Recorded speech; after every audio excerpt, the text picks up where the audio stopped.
The Mercedes S-Class glided smoothly down 6th Avenue under a light October drizzle. Inside, the air was so tense one could almost hear the second-hand tick. Madeline Pierce, CEO of Aurelia Dynamics, was struggling with her phone. Her voice trembled. "Richard, what did you just say?" "That's impossible. All 3 interpreting agencies are fully booked." Her hands shook uncontrollably. Mascara smeared. The golden hair once neatly tied up was now in disarray. "This is a $1.2 billion deal, Richard.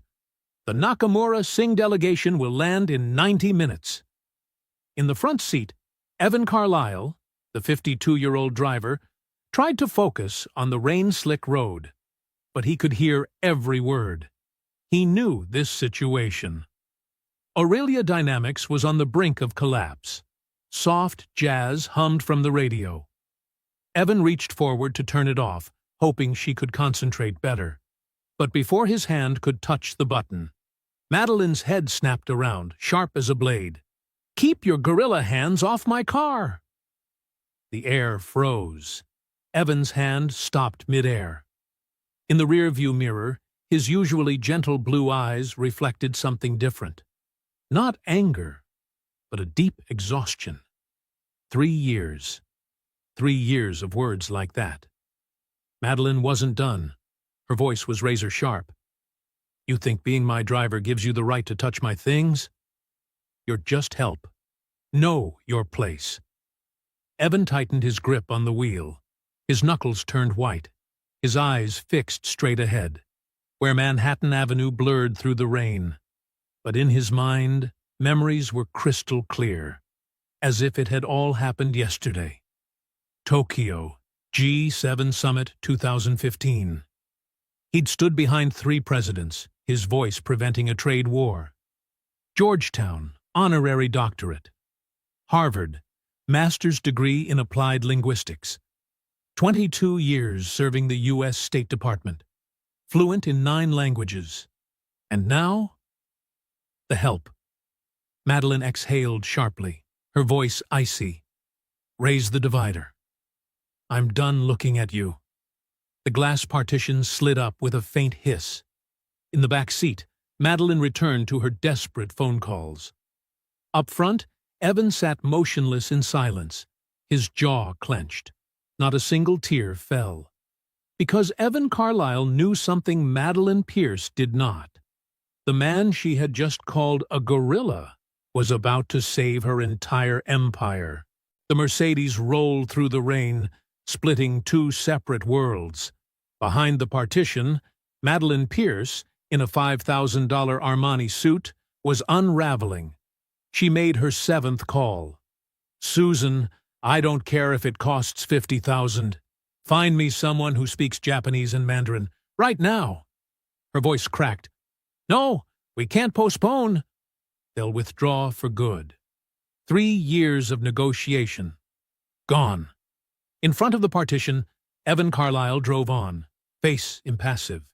But inside him raged another storm. On this same road a year ago, the Berlin deal had collapsed because of a communication error. 6 months ago, the Seoul negotiation fell apart because Madeline used the wrong Korean grammar while speaking to Samsung's CEO. $40 million, gone. He knew how to fix it. But he'd chosen silence. Why? Because she'll never listen. But today was different. Today, 200 people were about to lose their jobs, including him. And Lily, his daughter, a sophomore at Johns Hopkins, still thought her father was a linguistics consultant writing a book. She had no idea her father was just a driver.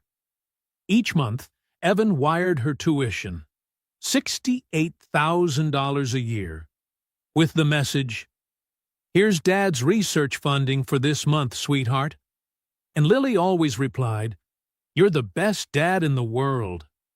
Every time he read that message, Evan clenched his teeth and kept driving. Madeline's phone kept ringing. Only voicemail. She trembled, dialing again in despair. Through the rear camera, Evan could see her pacing in the car like a trapped animal.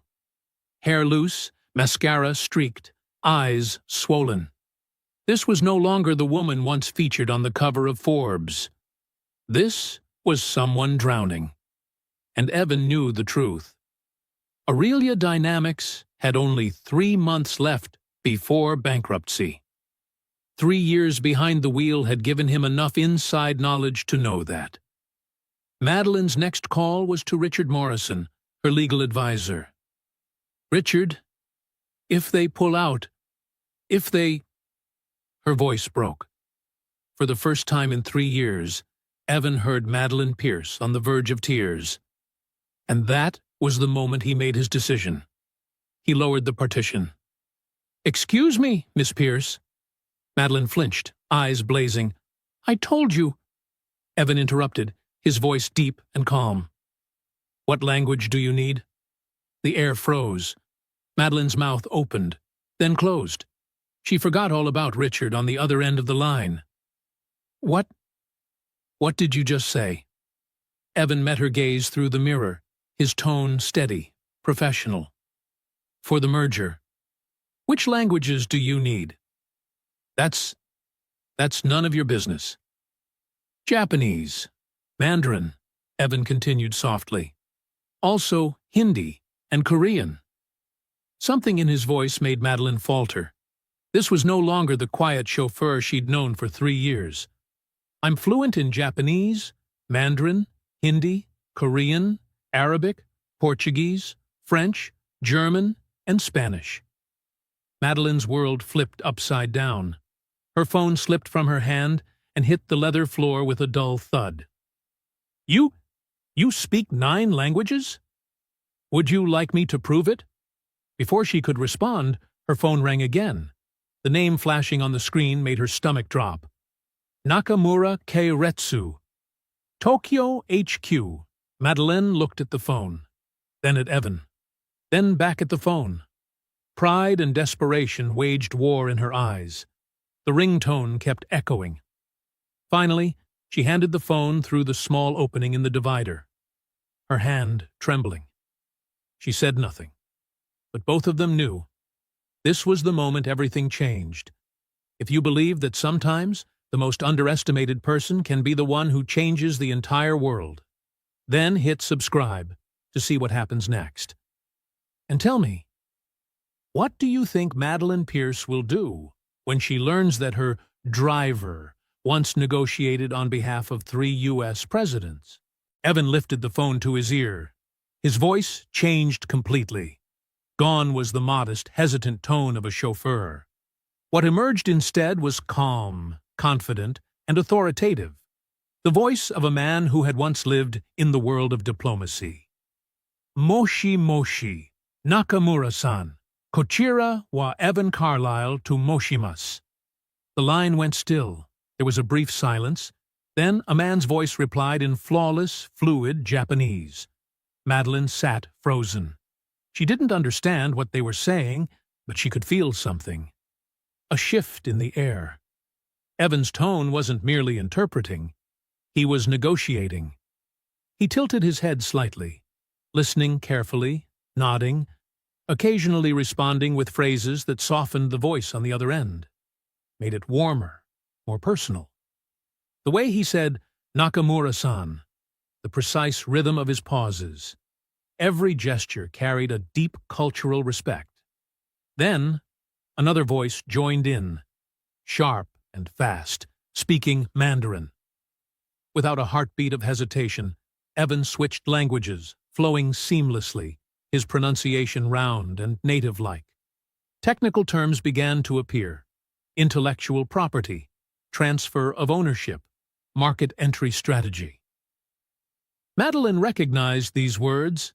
They were the most sensitive points in the merger, the ones she was risking everything to hold together.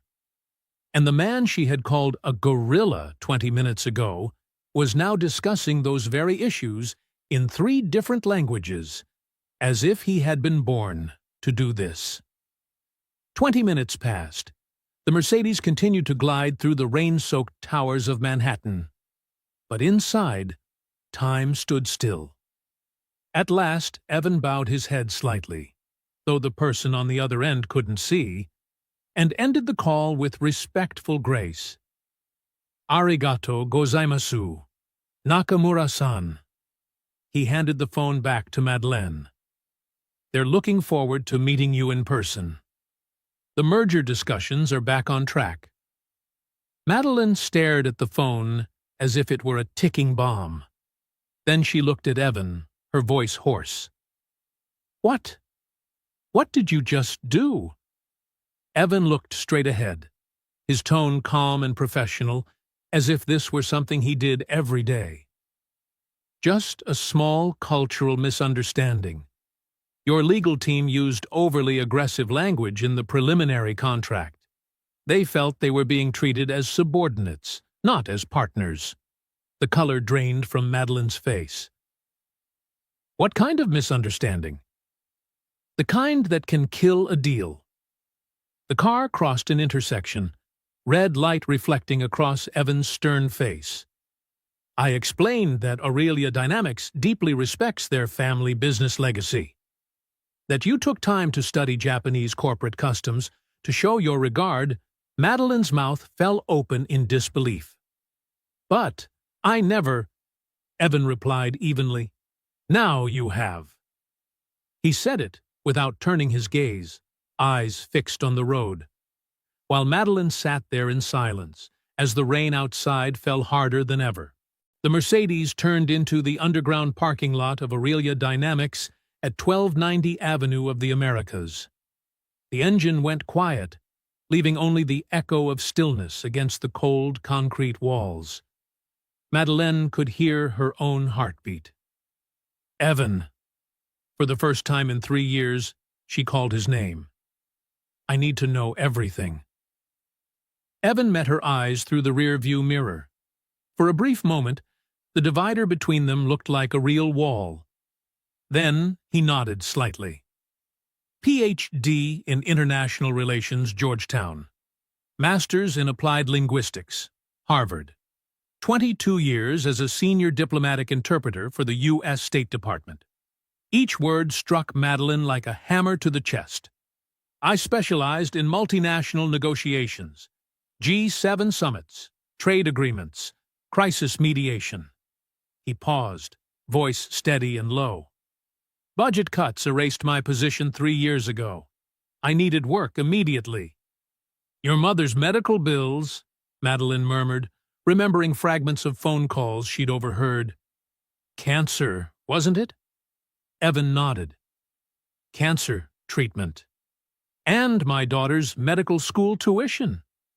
Lily studies at Johns Hopkins. She wants to be a pediatric oncologist because she watched her grandmother fight the disease." The fluorescent light above them cast a cold glow. Madeleine looked down at her trembling hands. "I sent out more than 300 job applications," Evan continued. "Overqualified for some, too old for the rest." "So you became a driver?" "I became whatever I had to be, to survive." Their eyes met in the mirror. In that instant, the 3 years of quiet service behind the wheel suddenly took on a massive weight. A presence she had never truly seen. Her phone buzzed. A text from Rebecca, her assistant. The Nakamura delegation arrived early. They're in the lobby, asking about cultural protocols. No one knows what to say. "They're here," Madeleine whispered. Evan stepped out, walked around the car, and opened her door. Same motion, same professional grace as always. But this time, everything was different. Madeleine rose to her feet, looked at him, really looked at him, for the first time. "Will you help me save my company?" Evan lifted his gaze, eyes steady and bright. "Let's save it together, Ms. Pierce." The elevator ascended quietly to the 15th floor. Madeleine stood beside Evan, the distance between them barely a meter, yet it felt like an entire universe. She glanced at him through the mirrored elevator wall, the black chauffeur's uniform, the neatly knotted tie, A 52-year-old face lined with creases, not from time, but from everything he had seen, carried, and endured in silence. 3 years. 3 years of seeing this man every day, yet never truly seeing him. "Evan," she began, her voice hoarse, "this morning in the car, Ms. Pierce." Evan interrupted, gentle yet firm. "We have 16 hours to prepare for the most important meeting in your company's history. Personal apologies can wait." He was right. But Madeleine couldn't shake the sound. "Keep your gorilla hands off my car." Her own words still hung between them like smoke after a fire. The elevator doors slid open. Rebecca Nolan, her 28-year-old assistant with neatly tied red hair, came running, face pale. "Madeleine, thank God. The advanced delegation is in meeting room A. They're asking about cultural protocols and nobody knows." "Handled," Madeleine cut her off, her tone decisive. "Rebecca, this is Evan Carlisle, our new translation advisor." Rebecca froze. Her eyes dropped to Evan's chauffeur uniform, then flicked back to Madeleine in confusion. "I'm sorry. What did you just say?" "Mr. Carlisle will be overseeing all international communications for the merger." "But he's a Georgetown PhD, fluent in 9 languages. Madeleine's voice was sharp as glass. "Any further questions?" Color flooded Rebecca's cheeks. She lowered her gaze. "No, ma'am." "Good." Madeleine turned to Evan. "One small thing." Evan waited. "You should probably change before meeting the delegation." For the first time, Evan smiled, a faint, calm smile tinged with quiet sadness. "You're right." Rebecca escorted Evan down to the lobby, to the luxury menswear store Aurelia Dynamics kept stocked for emergency meetings. Left alone, Madeleine stood in her corner office on the 42nd floor, a glass room facing Central Park, now just a gray Manhattan drowned in rain. She looked down at her hands, still trembling. And again, she heard her own voice echoing, "Keep your gorilla hands off my car." Who had said that? What kind of woman had said that?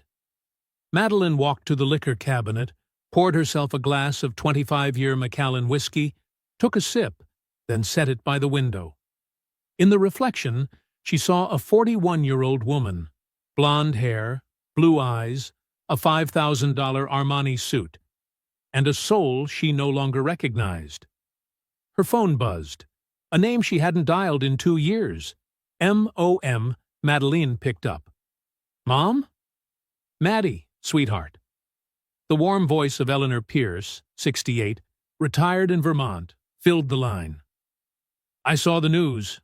Heard your big deal is about to close?" "Yes, Mom." "Are you all right? You sound tired." Madeleine gazed out the window. Raindrops streaked down the glass. And suddenly, tears welled up. "Mom, I think I've forgotten what you used to teach me." Silence on the other end. Then her mother's voice, soft as a breeze. "Maddie, I taught you that strength isn't about who you look down on, but who you still see when they're beneath you." A sob caught in Madeleine's throat. "I did something awful today, Mom." "Then fix it, sweetheart," Eleanor said gently. "It's never too late to become who you want to be." Madeleine closed her eyes. Tears slipped down, merging with the sound of rain outside. 15 minutes later, the office door opened, and Madeleine had to stop herself from gasping. Evan walked in, dressed in a navy Hugo Boss suit that fit his broad shoulders perfectly, a silver silk tie, polished black Oxford shoes. His hair was neatly combed. A few silver strands glinted faintly, only adding to his presence. But the biggest change wasn't the clothes. It was his bearing. His shoulders squared, his chin lifted. The blue eyes that once stayed lowered in silence now met hers, steady, confident, composed. This was no longer her driver. This was a diplomat. A man who had once sat in negotiations where wars could begin or end with a single wrong word. "Better?" Evan asked. "Much better," Madeline murmured, her voice smaller now. Rebecca appeared at the door. "Meeting room A is ready. The advance delegation is waiting." Madeline drew a deep breath, straightened her suit. But before stepping out, she turned back. "Evan, are you ready?" Evan Carlisle, the former senior interpreter of the U.S. State Department, underestimated for 3 long years, smiled with quiet confidence. "Ms. Pierce, I've mediated disputes between nations. I think I can handle a business meeting." For the first time in months, Madeline Pierce felt something she had long forgotten: hope. The two of them walked out of the office side by side. No longer boss and employee, but two people about to fight for the same cause. Conference Room A of Aurelia Dynamics radiated that distinct American sense of authority. A 10-meter walnut table, Italian leather chairs, glass walls overlooking 6th Avenue. But today, the air inside was thick, stretched tight like a string about to snap. The advance delegation from Nakamura Group consisted of 3 senior Japanese directors and 1 interpreter. They all stood up at once when Madeline and Evan entered. Evan stepped forward. He bowed. Depth, angle, and duration measured to the exact second. Not too low to seem servile, not too high to appear arrogant. Then he spoke, in Japanese. His voice carried no trace of an American accent, none of that foreign speaker trying to sound polite tone. It was the voice of someone who had lived within that culture. The lead director, Mr. Tanaka, blinked in surprise. Then he smiled and replied with a long, warm sentence. Evan turned to Madeline and said quietly, "Mr. Tanaka says they're pleased that Aurelia Dynamics sent someone who truly understands Japanese culture. He feels respected." Madeline nodded, her heart pounding. "Tell him Aurelia Dynamics doesn't see this as a deal, but as a long-term relationship between 2 family-run legacies." Evan gave a subtle nod and translated, but he didn't just relay her words. He interpreted her tone, adding cultural nuance, weaving phrases with a Japanese rhythm that conveyed sincerity and grace. The atmosphere began to shift. The tension slowly melted. The meeting unfolded with almost unbelievable smoothness. But at minute 35, Mr. Tanaka's expression suddenly changed. He spoke at length, his tone deepening, pointing at a clause in the contract. Evan listened, eyes narrowing slightly. "Something wrong?" Madeline whispered. Evan turned to her, voice serious. "Mr. Tanaka says Clause 7 in the draft contract is written too directly. In Japanese culture, that phrasing implies we see them as subordinates, not equal partners." The color drained from Madeline's face.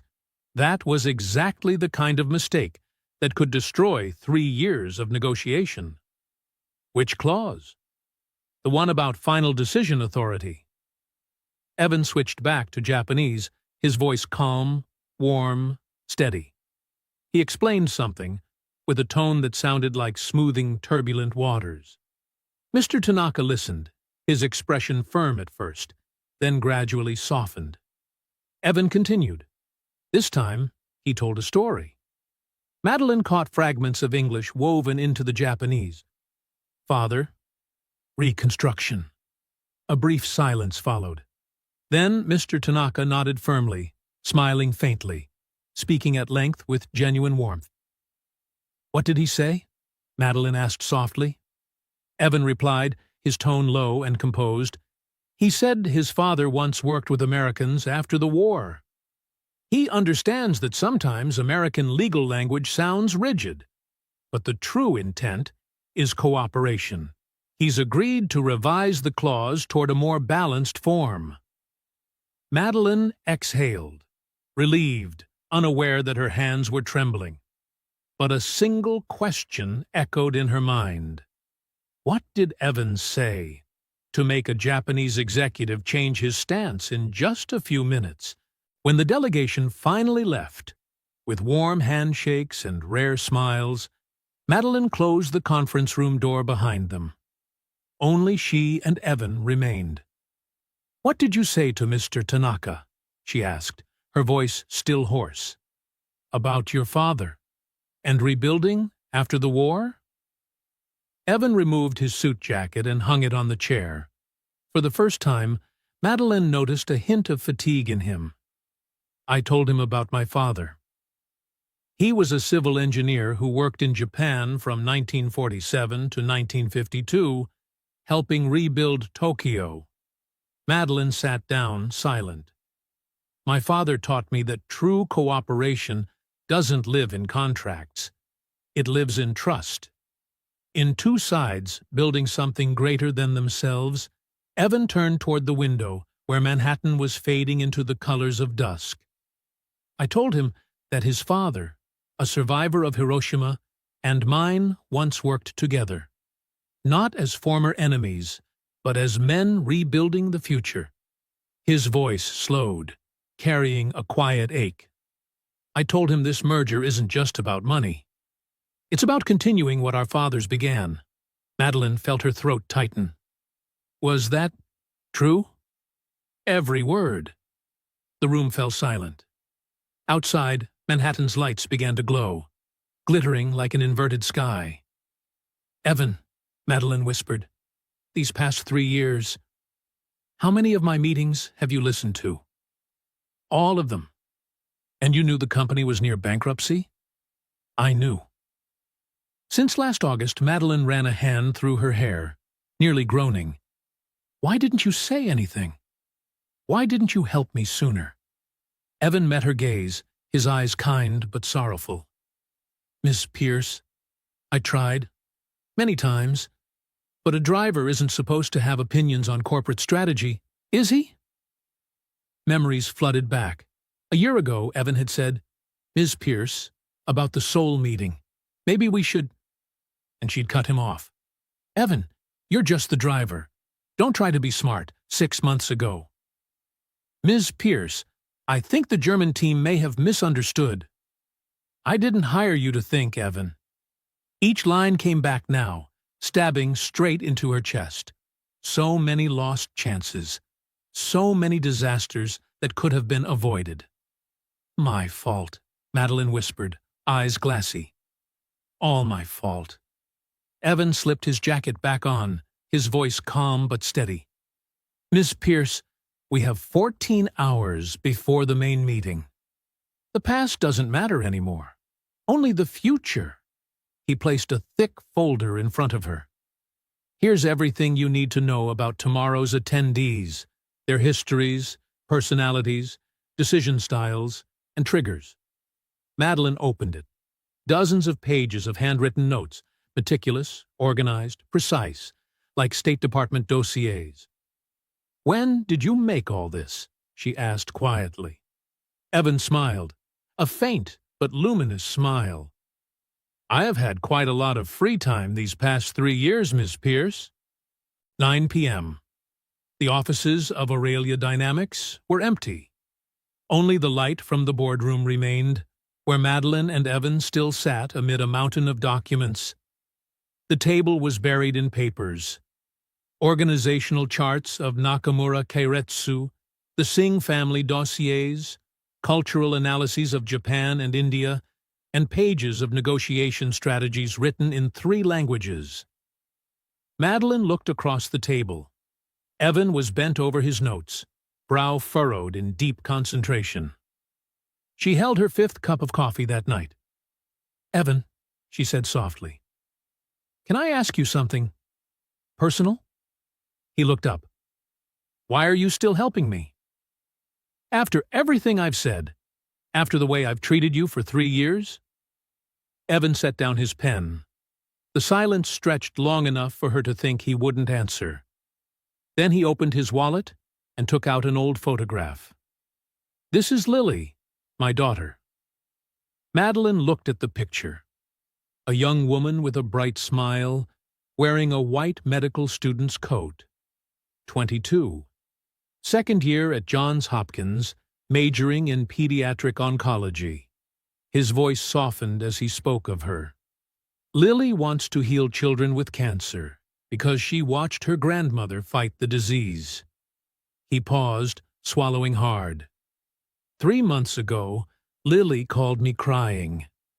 She said she might have to transfer to a community college because tuition was too high."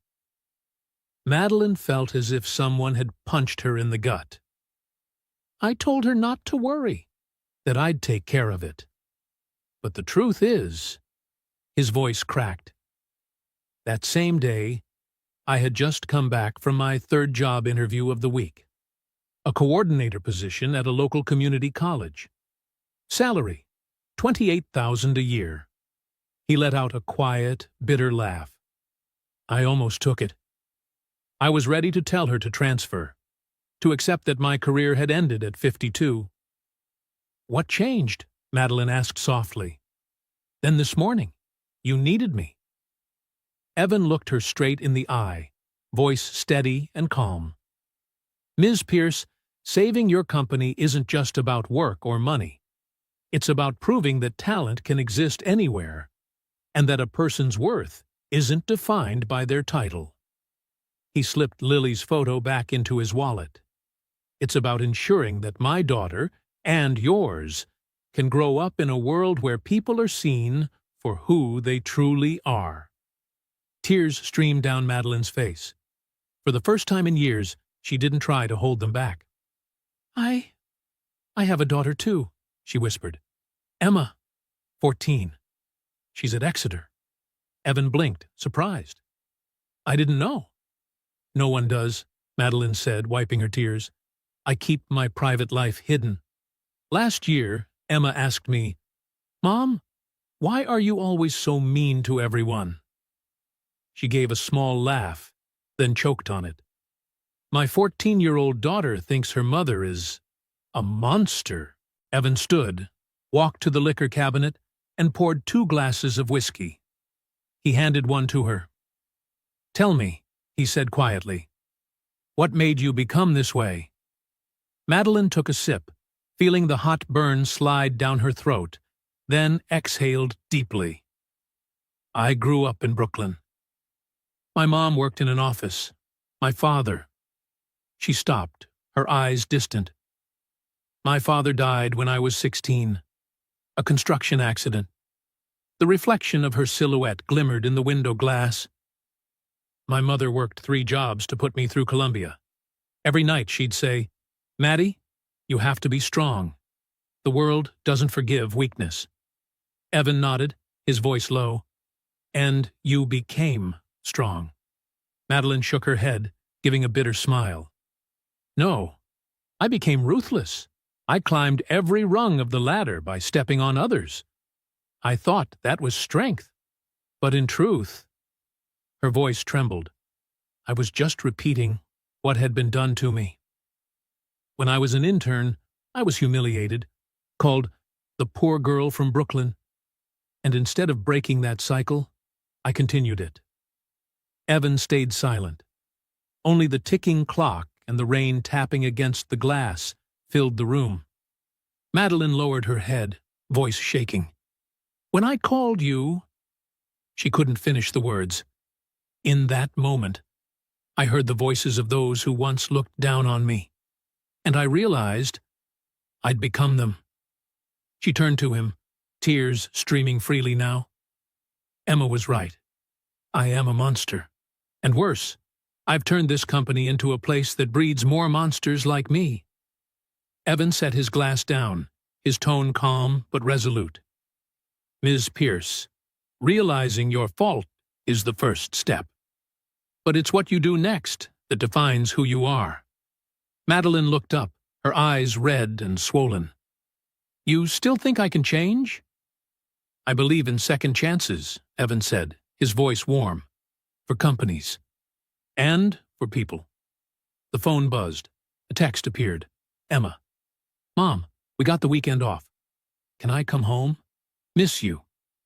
Madeline looked at the message, a trembling smile spreading across her lips. She turned to Evan. Evan, when we save this company, not if, but when, I want you to help me rebuild it. Not just financially, but humanly. How do you mean? I want to create a place where no one is underestimated. Where talent is seen, no matter where it hides, her voice grew firmer. A place my daughter can be proud of. Evan smiled, the first genuine smile she'd ever seen from him. Then we'd better prepare well. And they sat back down.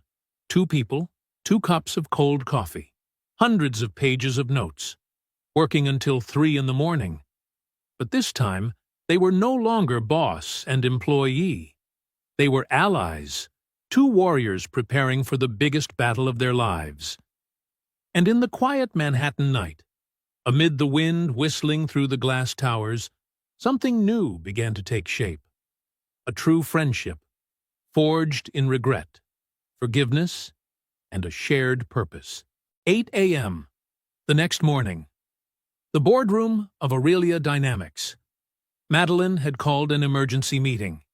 The entire senior leadership team sat around the long wooden table, faces taut as strings about to snap. Everyone knew, in 6 hours, the merger meeting would begin. Marcus Hale, Executive Vice President, 58, silver hair slicked back, spoke first. Madeline, we need clarity. Where's the professional interpreter you hired? Madeline replied crisply. I'd like to introduce Evan Carlisle, our lead interpreter for today's merger. She gestured toward the door.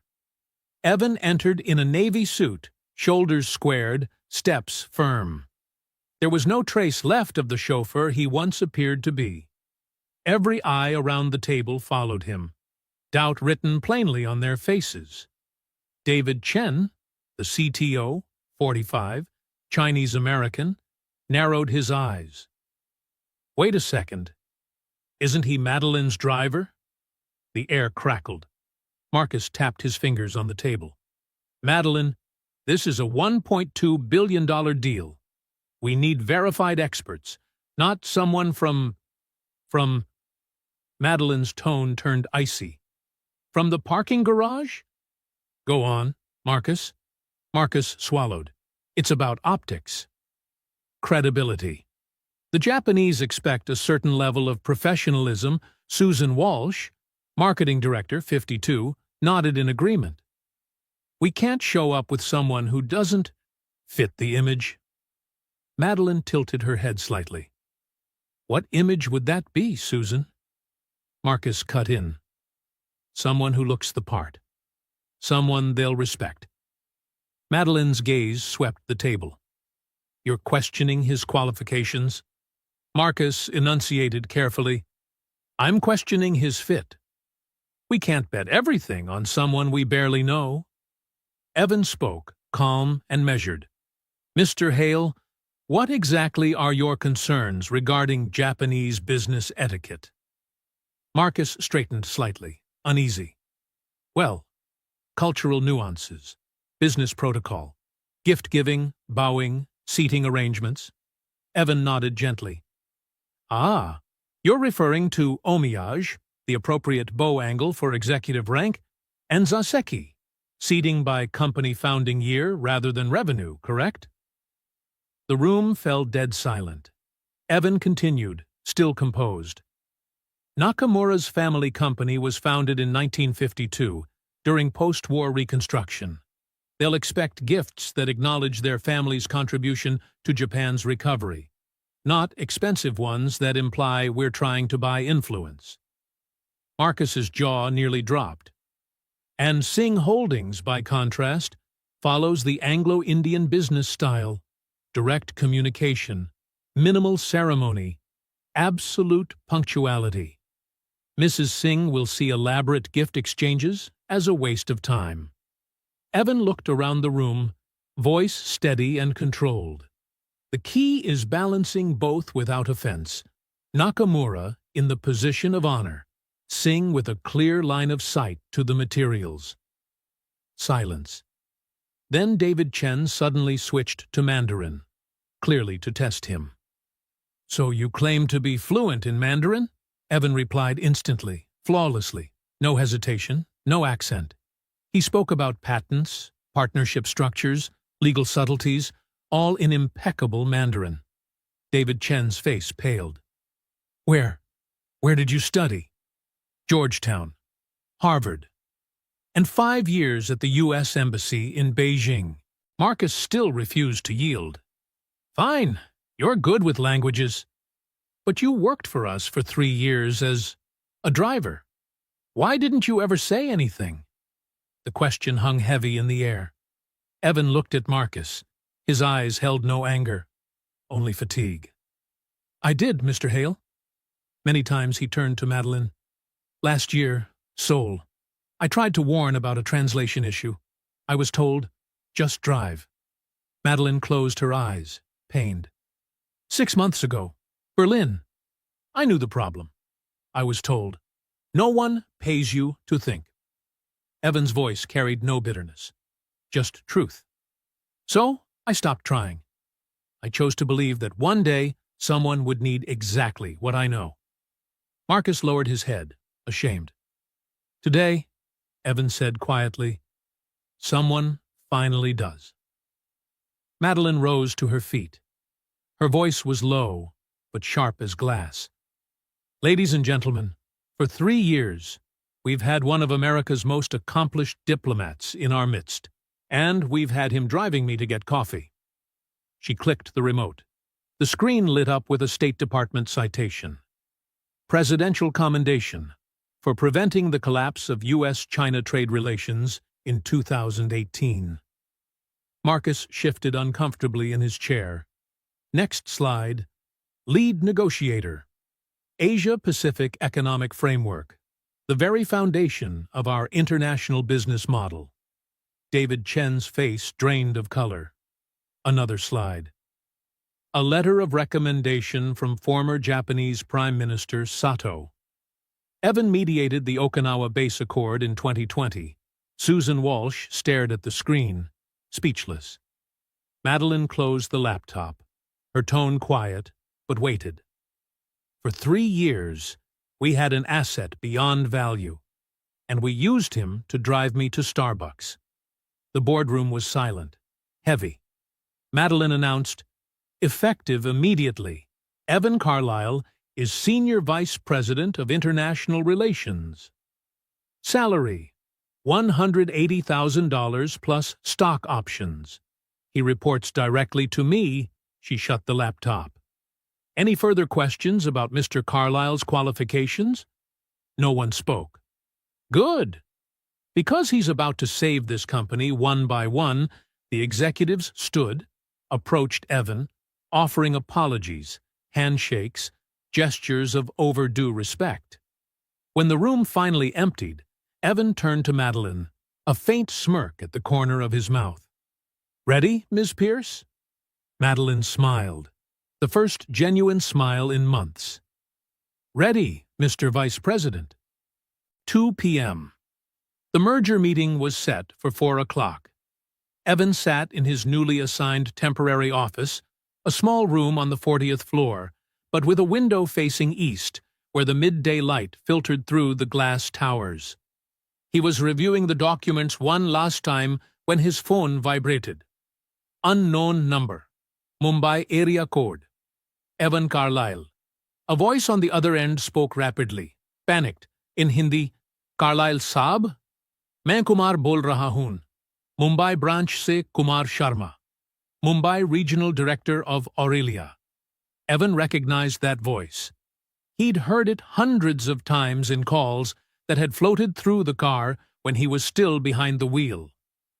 "Kumar ji, kya hua?" "What's happened, Mr. Kumar?" Evan switched to fluent Hindi. Kumar spoke quickly. A rival company had just attempted to breach the AI system at the Mumbai branch. Fortunately, the tech team had detected it in time, but they needed urgent legal authorization in Hindi. Worse, Priya Singh, CEO of Singh Holdings, Aurelia's key merger partner, was also in Mumbai. If she heard about the breach before the meeting, the deal could collapse. Evan glanced at the clock. 2 p.m. Kumar ji, आप tension मत लो. मैं अभी handle करता हूँ. Don't worry. I'll handle it right now. For the next 20 minutes, Evan coordinated the crisis over the phone. He spoke Hindi with Kumar, English with the legal team in New York, and Mandarin with the engineers in Shenzhen, where the cloud servers were hosted. His voice carried the quiet authority of a man who had managed international crises for 2 decades. Madeline opened the door, about to ask something, then froze. She saw Evan speaking Hindi into the phone, typing Chinese on his laptop, and taking notes in English. All at once. The sight rooted her in place. Only one thought echoed in her head. This is the man I once called a gorilla. Regret flooded through her like a tidal wave. Evan set down the phone and turned to Madeleine. The Mumbai branch was targeted by a rival company. It's handled which rival? Datacorp Singapore. They tried to steal the image recognition algorithm before our deal with Singh is signed. Madeleine sank into her chair, her face drained of color. If Priya Singh finds out about this, that's exactly why I called her first. Madeleine stared at him, disbelief in her eyes. You called Priya Singh? Evan nodded calmly. I told her, in Hindi, her mother tongue, that Aurelia's cybersecurity is stronger than expected. The fact that we detected and blocked the breach within hours proves the strength of your team. He turned his laptop toward her. With her permission, I joined a video call with Kumar Ji to finalize the report. Madeleine read the final message from Priya Singh. Mr. Carlyle, your team's response time is impressive. Aurelia's security system exceeds our expectations. I look forward to meeting you in person in 2 hours. She looked up, voice trembling. Evan, you just saved this deal for the second time in 24 hours. Evan simply shook his head. I didn't save it, Ms. Pierce. Your team did exceptional work. I only made sure the message was delivered the right way. Madeleine looked at him. This man now wearing a perfectly tailored suit, yet still carrying an unshakable humility. Why aren't you prouder of yourself? Evan smiled faintly, wistfully. I spent 22 years standing behind presidents, translating words that could change history. No one knew my name. No one remembered my face. He turned to the window, the afternoon sunlight painting Manhattan in gold. But I knew my work mattered. And for me, that was enough. Madeleine felt her throat tighten. No, Evan, that's not enough. You deserve to be seen, to be recognized. He smiled softly.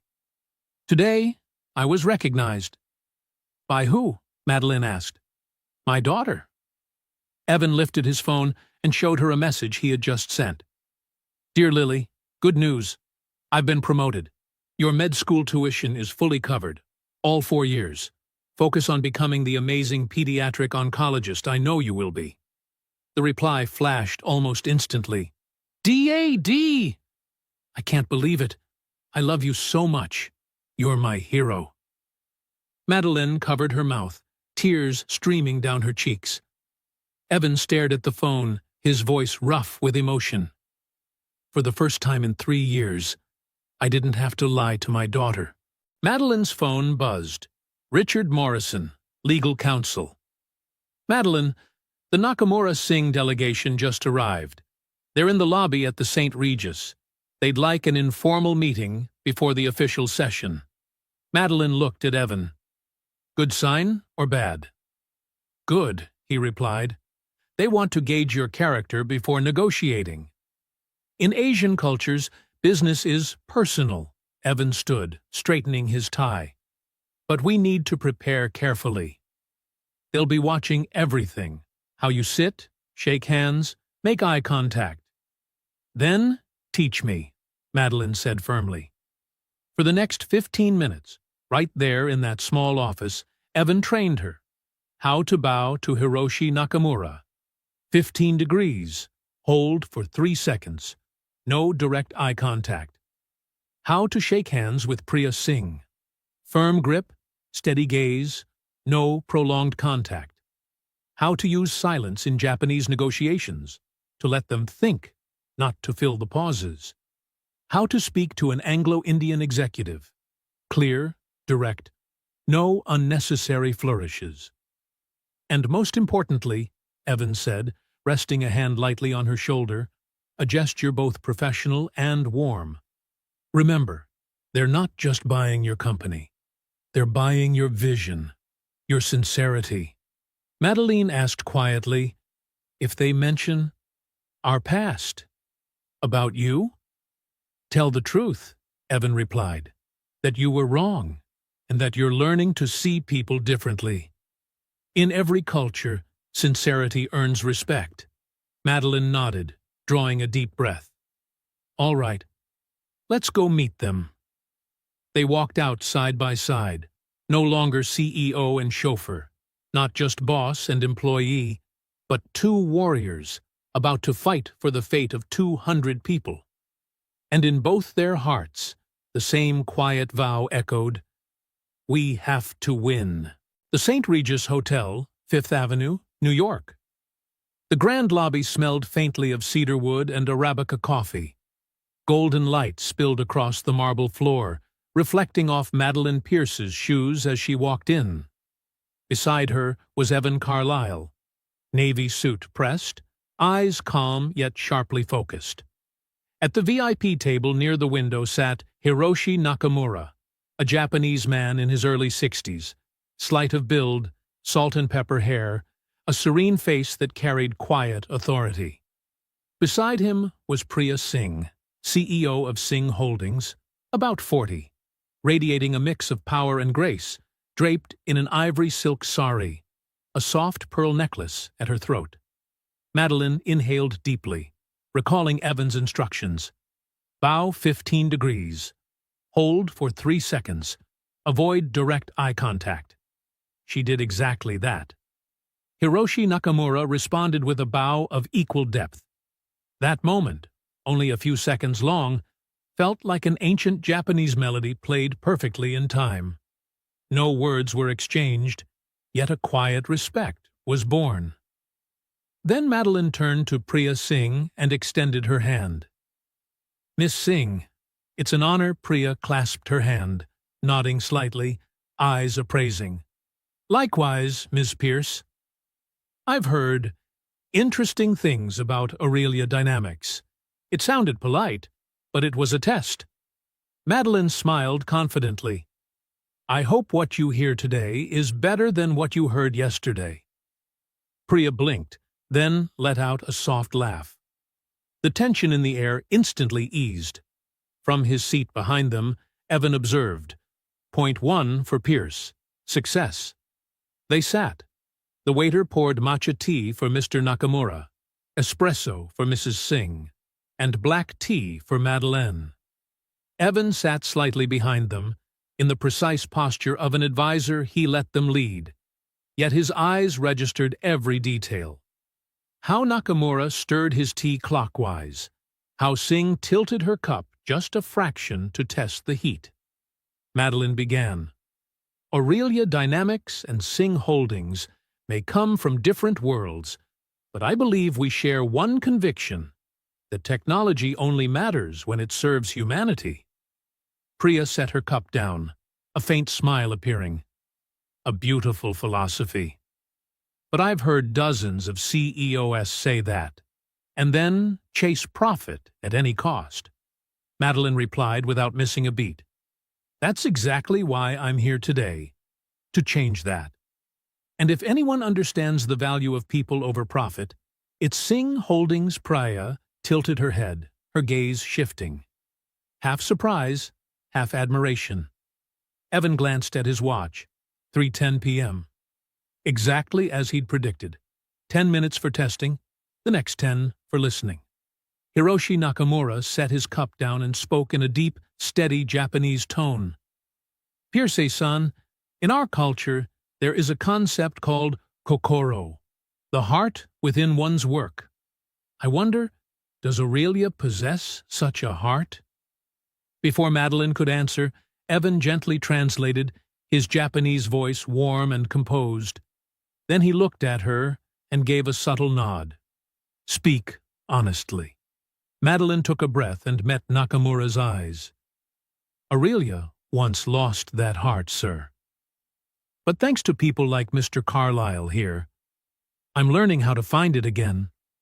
Not through words, but through action, Evan translated, preserving every ounce of emotion in her tone. Mr. Nakamura pressed his lips together, then nodded slowly.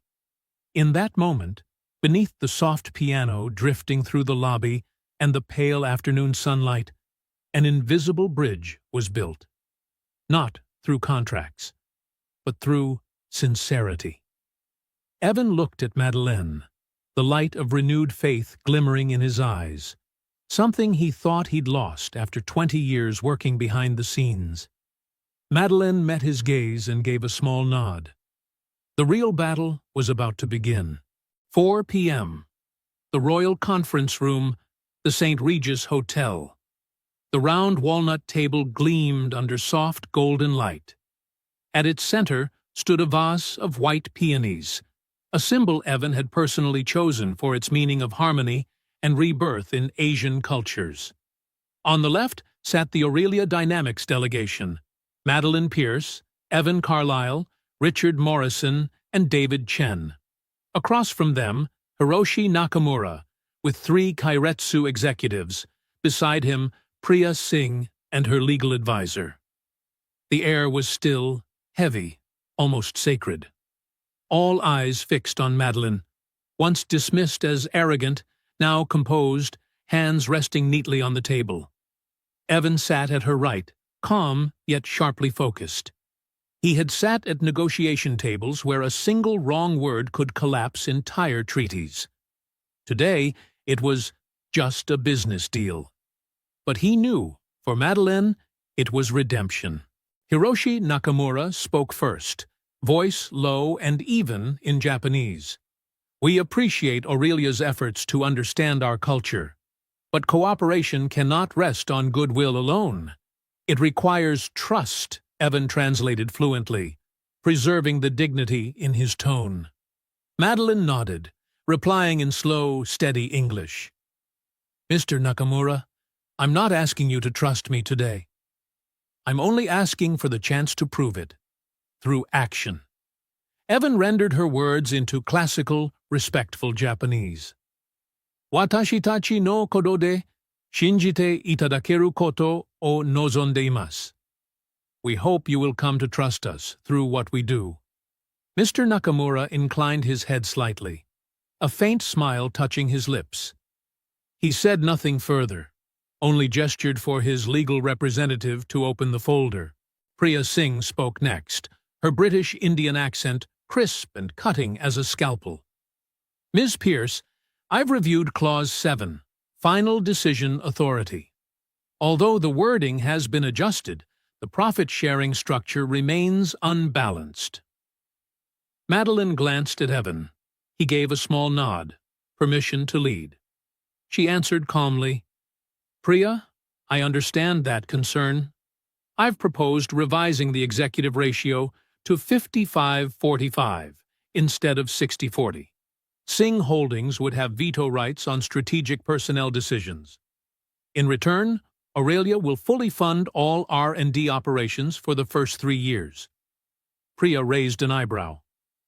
An interesting proposal. Evan interjected softly, his tone warm. In Japanese business philosophy, the one who gives first earns lasting trust. I believe Mr. Nakamura understands that better than anyone. Mr. Nakamura smiled and nodded. Exactly. In Japan, we call that giri, moral obligation. Madeline seized the moment.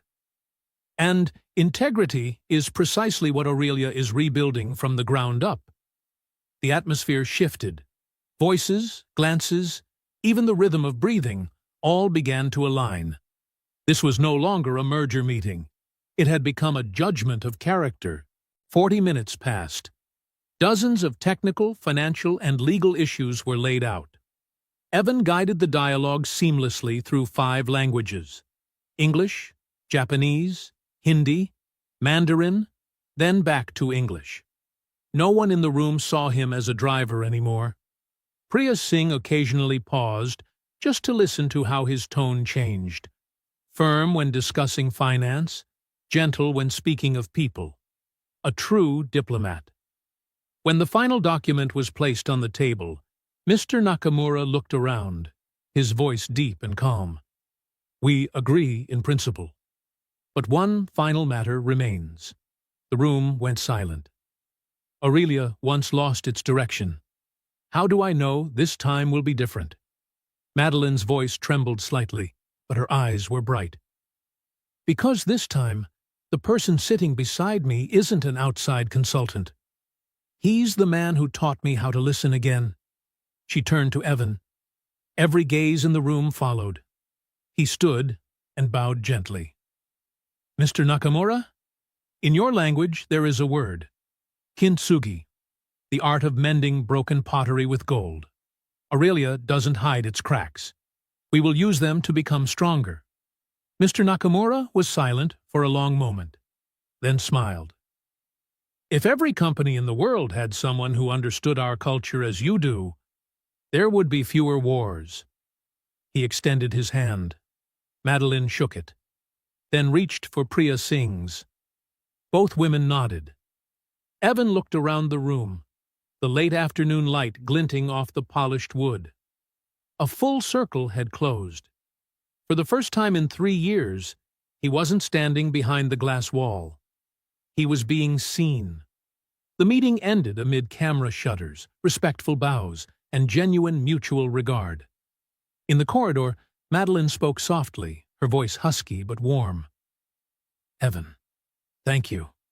Not just for saving the company, but for saving me." He smiled, a rare peace in his eyes. "No, Ms. Pierce. You just needed someone to clear the windshield. The driver always knew the way." 6 p.m. The New York sky turned amber. Sunlight poured through the towering glass windows of the St. Regis, sweeping across the long conference table. Now empty.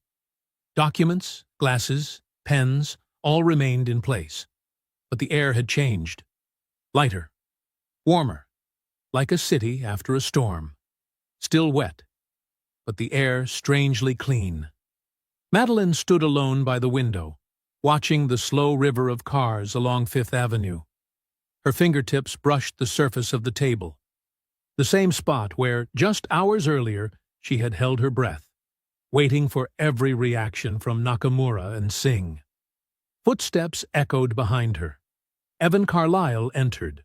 No longer the man tensed for battle, just a 52-year-old man, tall, a little tired, yet with eyes alight, like a small flame newly rekindled. "They've signed the Memorandum of Understanding," Madeline said, her voice still trembling slightly. "Nakamura wants to meet the tech team next week." Singh proposed hosting a joint conference in New Delhi. Evan nodded, a faint smile curling at the corner of his mouth. "I told you. We'd win." A pause. Madeline turned to him, her voice low. "You know, I used to think winning meant being above others. Turns out, it means rising above yourself." Evan looked at her. In his eyes, there was no trace of hierarchy, only the quiet recognition between two people who had both walked through the fire of their own egos. "You did something most people never dare. Admit you were wrong," he said softly, "and start again." Madeline smiled. "Maybe this time I'm finally beginning to be a real CEO." Late evening. Evan's apartment in Queens. Simple, orderly. His travel bag still sat unopened.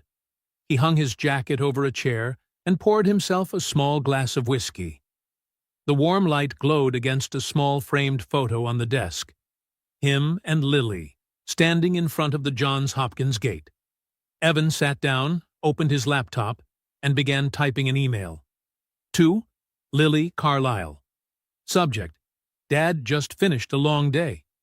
You know, sweetheart, today I was called Vice President. But what makes me proudest is that I kept my promise. I didn't give up. I'll see you this weekend.